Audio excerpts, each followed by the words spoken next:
অনেকে বলে বিভিন্ন ভাবে আমাদের বিরুদ্ধে প্রোপাগান্ডা করার চেষ্টা করা হচ্ছে, আমরা নাকি নির্বাচন বানচালের চেষ্টা করছি, আমরা নাকি নির্বাচন পিছিয়ে দেওয়ার চেষ্টা করছি। আর এই গণ অভ্যুত্থান না হলে আপনারা নির্বাচনের স্বপ্নই দেখতে পারতেন না।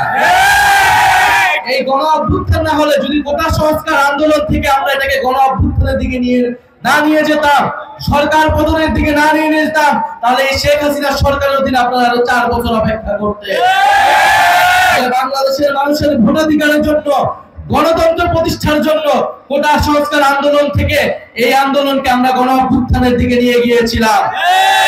অবশ্যই আমরা নির্বাচন চাই, আমরা ভোটাধিকার চাই, আমরা মানুষের মত প্রকাশের অধিকার নিশ্চিত করতে চাই।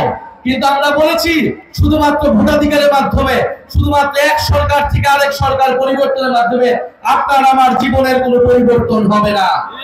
আমরা বলতে চাই, জুলাই সনদের মাধ্যমে আমরা এই 5ই আগস্টকে সর্বদলীয় ভাবে সেলিব্রেট করতে চাই, উদযাপন করতে চাই।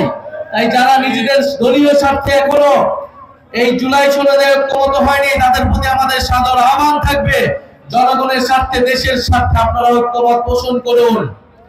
কারণ সংস্কারের জন্যই, পরিবর্তিত বাংলাদেশের জন্যই মানুষ রাজপথে নেমে এসেছিল, মানুষ জীবন দিয়েছিল। জীবন দিয়েছিল আমার রিকশাওয়ালা ভাই, জীবন দিয়েছিল আমার গার্মেন্টস এর ভাই, জীবন দিয়েছিল আমাদের পথ শিশুরা, জীবন দিয়েছিল আমাদের বোনেরা, জীবন দিয়েছিল শত শত ছাত্র তরুণরা।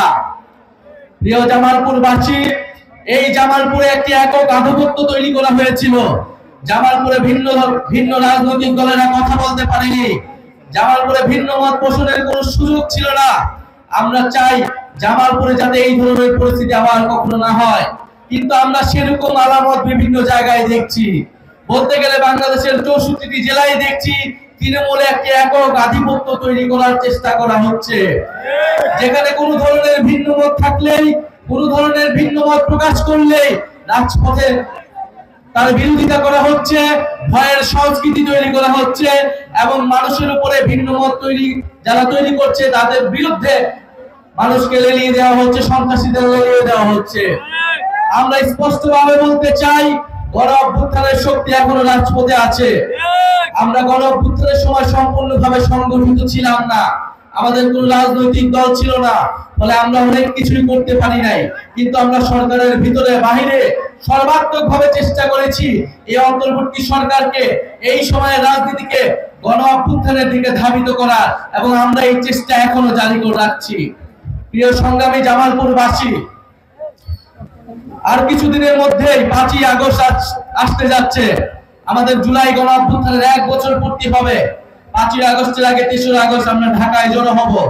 আমরা বলেছি জুলাই সনদ এবং জুলাই ঘোষণাপত্র অবশ্যই 5ই আগস্টের মধ্যে জারি করতে হবে, এবং বিচার এবং সংস্কার এবং নতুন সংবিধানের প্রতিশ্রুতি নিশ্চিত করতে হবে।